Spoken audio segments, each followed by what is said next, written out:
نہیں سمجھ لگی کہ میں کب بے ہوش ہو گئی۔ جب میری آنکھ کھلی تو میں اپنے گھر میں موجود تھی۔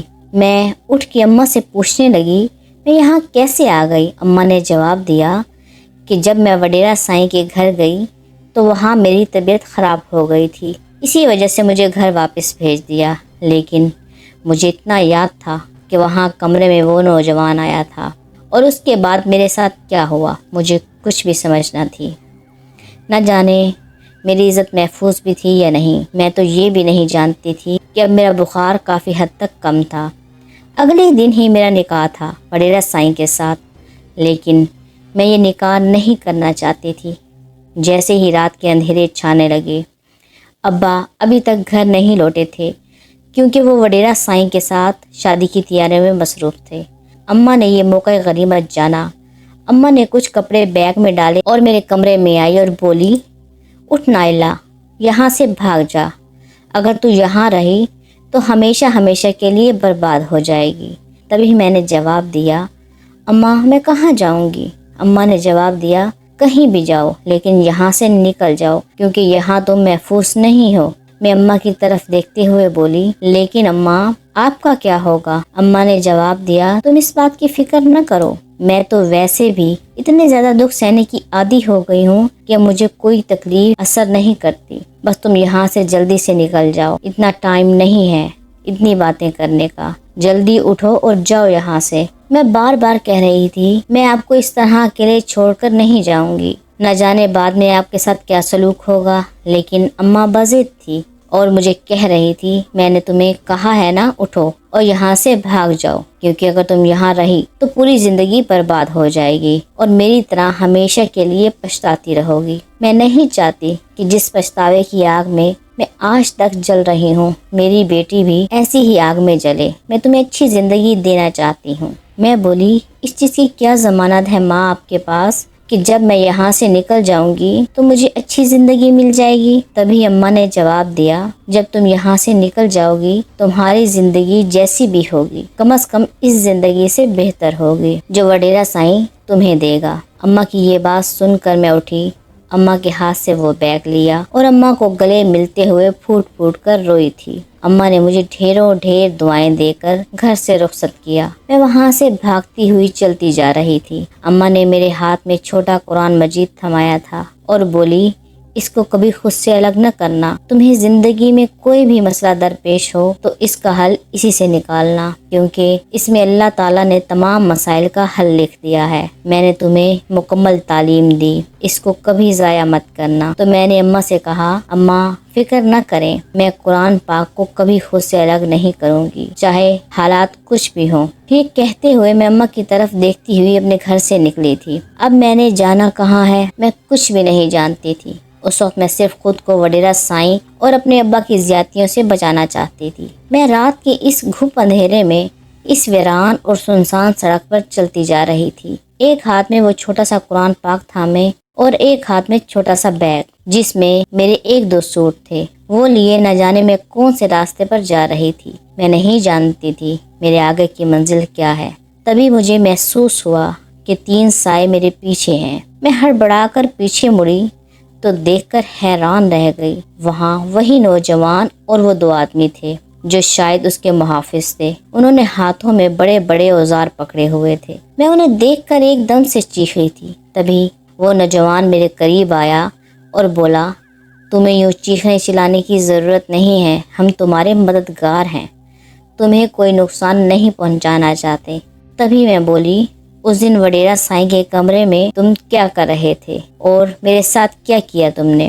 تبھی اس نے جواب دیا، میں نے ایسا کچھ نہیں کیا بلکہ تمہاری حفاظت کی، اور اس کے لیے میں نے وڈیرا سائیں کو بہت بڑی رقم چکائی تھی اور بہت سارے ہیرے جواہرات دیے تھے۔ میں نے اس ٹائم وڈیرا سائیں سے یہی کہا تھا کہ میں اس لڑکی کے ساتھ ایک رات گزارنا چاہتا ہوں کیونکہ وہ مجھے پسند آ گئی ہے، لیکن دراصل میں تمہاری حفاظت کرنا چاہتا تھا کیونکہ اس دن وڈیرا کسی کے بھی ہاتھوں تمہاری عزت کو داغدار کروا دیتا، اس لیے میں تمہیں بحفاظت تمہارے گھر تک پہنچانے تک تمہارے ساتھ رہا۔ میں حیران ہوئی اور بولی، تم کون ہو؟ تو اس نے جواب دیا، میں ایک جن زادہ ہوں، اور اس دن جب تم کنویں پر پانی بھرنے کے لیے آئی تھی تب تمہیں دیکھ کر میں تم پر عاشق ہو گیا تھا، کیونکہ اس دن میں اس انسانی دنیا کی سیر کے لیے نکلا ہوا تھا اور میری سواری وہاں سے گزری تو میں وہیں پر رک گیا۔ تم نے بھی مجھے دیکھ لیا تھا، لیکن میں نے تمہیں اپنا چہرہ نہ دکھایا کہ کہیں تم ڈر نہ جاؤ۔ پھر اس کے بعد میں تمہیں بڑی دفعہ نظر آیا، لیکن انسانی روپ میں ہی، کیونکہ اگر تم مجھے جنات کے روپ میں دیکھتی تو ڈر جاتی۔ تبھی میں نے جواب دیا، تم کیوں میری مدد کرنا چاہتے ہو؟ تو وہ بولا، تم ایک مسلمان ہو، مجھے بہت اچھا لگا کہ ایک ہندو کے گھر میں رہتے ہوئے تم نے یہ دین اپنایا۔ میں بھی ایک مسلمان جنزادہ ہوں، تم انسان ہو اور ایک نیک انسان۔ انسانوں کو تو اللہ نے اشرف المخلوقات بنایا ہے۔ میرا دل چاہ رہا ہے میں تمہاری مدد کروں، کیونکہ تم اتنی نیک لڑکی ہو۔ جس نے اللہ تعالیٰ پر پورا یقین کیا ہو وہ کبھی یوں بے سہارا نہیں ہو سکتی۔ بس یہ سمجھو کہ اللہ نے مجھے تمہاری مدد کے لیے بھیجا۔ میں حیرانگی سے اس کی طرف دیکھنے لگی۔ تبھی وہ بولا، چلو میرے ساتھ میرے گھر میں۔ میں حیرانگی سے اس کی طرف دیکھتے ہوئے بولی، تمہارا گھر؟ لیکن تم تو جن زادے ہو، تمہارا گھر کہاں ہے؟ اس نے جواب دیا، ہمارا بھی گھر ہوتا ہے جیسے تم انسانوں کے گھر ہیں، ہم بھی اپنے گھروں میں رہتے ہیں۔ ہاں، کبھی کبھار ہم اسی انسانی دنیا کی سیر کو آ جاتے ہیں، یا مجبوری میں ہم یہاں رہائش پذیر ہو جاتے ہیں، لیکن ہمارے ذاتی گھر موجود ہیں۔ آؤ تمہیں اپنا گھر دکھاتا ہوں۔ وہ میرا ہاتھ پکڑتے ہوئے بولا تھا۔ میں نے ایک جھٹکے سے اس کے ہاتھ سے اپنا ہاتھ کھینچا اور بولی، یہ کیا کر رہے ہو؟ اس نے جواب دیا، میں تمہیں اپنے گھر لے جانا چاہتا ہوں۔ پھر وہ مجھے ایک عجیب سی دنیا میں لے کر گیا، جہاں ہر چیز بہت عجیب تھی۔ یہاں کے رنگ برنگے درخت جن پر مختلف رنگوں کے پتے لگے ہوئے تھے، میں یہ سب کچھ دیکھ کر حیران ہو رہی تھی اور بولی، یہ کون سی دنیا ہے؟ اس نے جواب دیا، یہ کوئی کاف ہے، یہ جنات کے رہنے کی جگہ ہے۔ جیسے انسانوں کی جگہ دنیا ہوتی ہے، اسی طرح جنات کے رہنے کی جگہ کوئی کاف ہے۔ پھر وہ مجھے کمرے میں لے گیا۔ مجھے وہاں شہزادیوں کی طرح پروٹوکول مل رہا تھا۔ سب میری بہت ہی خدمت مدارت کر رہے تھے، لیکن میں حیران رہ گئی، یہ سب کیسے ہوا؟ کیسے یہ جنات ہو کر کسی لڑکی کی اتنی مدد کر سکتے ہیں؟ اسی دن یہ جنزادہ میرے پاس آیا اور بولا کہ کیا اب بھی تم اپنی دنیا میں جانا چاہتی ہو؟ یہاں جو عزت میں نے تمہیں دلوائی ہے کیا انسانی دنیا میں ملے گی؟ تو پھر میں نے جواب دیا، میں جانتی ہوں کہ تم میرا بہت خیال رکھ رہے ہو، لیکن میں اپنی ماں کی وجہ سے بہت پریشان ہوں۔ نہ جانے ابا میری ماں کے ساتھ کیا سلوک کر رہے ہوں گے، اور وڈیرا سائی نے کیا حال کیا ہوگا ابا اور اماں کا۔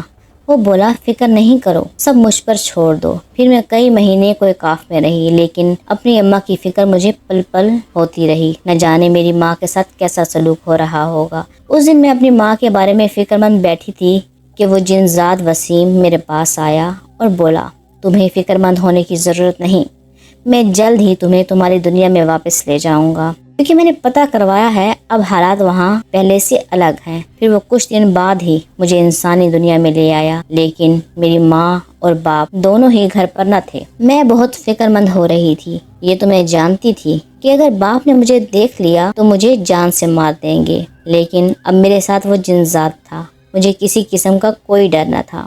پھر مجھے جنزادے وسیم نے بتایا کہ میری ماں کو وڈیرے نے قید کر لیا تھا۔ میرے باپ کو اپنی غلطی کا احساس ہو گیا تھا اور وہ یہ بات جان گیا تھا کہ اسے میری ماں کی قدر کرنی چاہیے تھی، اس لیے وہ انہیں لے کر گھر آ رہا تھا، جبکہ وڈیرا کو فالج کا اٹیک آیا اور وہ معذور ہو گیا ہے۔ تھوڑی دیر کے بعد ابا میری اماں کو لے کر گھر آ گئے۔ وہ مجھے گلے سے لپٹ کر خوب روئی۔ ابا نے بھی مجھے بہت پیار دیا اور وہ بولے، مجھے معاف کر دو، میں نہیں جانتا تھا یہ وڈیرے مجھے میری اولاد اور بیوی سے دور کر رہے ہیں، اب میں تمہیں کبھی بھی کوئی دکھ آنے نہیں دوں گا۔ تبھی میں ابا کی طرف دیکھتے ہوئے بولی، مجھے اس سے بڑا دکھ اور کوئی بھی نہیں ہے کہ میرا باپ ایک ہندو ہے۔ مجھے اپنے اس معاشرے میں رہتے ہوئے اتنی شرم محسوس ہوتی ہے کہ میں ایک ہندو کی بیٹی ہوں، بلکہ میں یہ سوچتی ہوں کہ جب میں اللہ کے پاس جاؤں گی تو میں اللہ کو کیا منہ دکھاؤں گی کہ میرا باپ ایک ہندو تھا، اور جب آپ جہنم کی آگ میں جلیں گے تو میں یہ سب کیسے برداشت کروں گی؟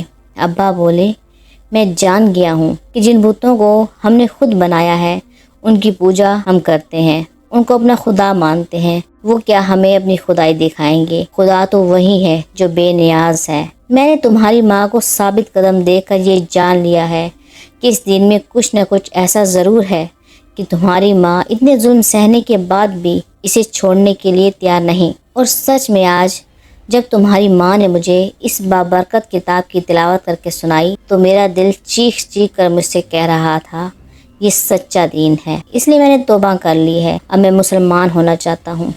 تبھی میں نے ابا سے کہا ٹھیک ہے، آپ غسل کر کے مسلمان ہو جائیں۔ ابا نے غسل کیا، میں نے انہیں کلمہ پڑھا دیا، ابا نے کلمہ پڑھا، پھر ابا مجھ سے قرآن پاک کی تعلیم حاصل کرنے لگے۔ وہ اپنی عمر کے آخری حصے کو پہنچ چکے تھے۔ پھر ایک دن وہ جنزاد وسیم میرے لیے اپنا رشتہ لے کر آیا۔ ابا کو اس پر کوئی بھی اعتراض نہ تھا کیونکہ وہ میری شادی ایک مسلمان سے کرنا چاہتے تھے اور وہ مسلمان تھا، لیکن وہ یہ بات نہیں جانتے تھے کہ وہ ایک جنزاد بھی ہے۔ آخر کار میری اور وسیم جنزادے کی شادی ہو گئی۔ پھر ہم دونوں اپنی زندگی میں بہت خوش تھے۔ اب وڈیرا بھی مر گیا تھا اور اس کی ساری اولاد میں جائیداد کے لیے لڑائی جھگڑے ہو رہے تھے۔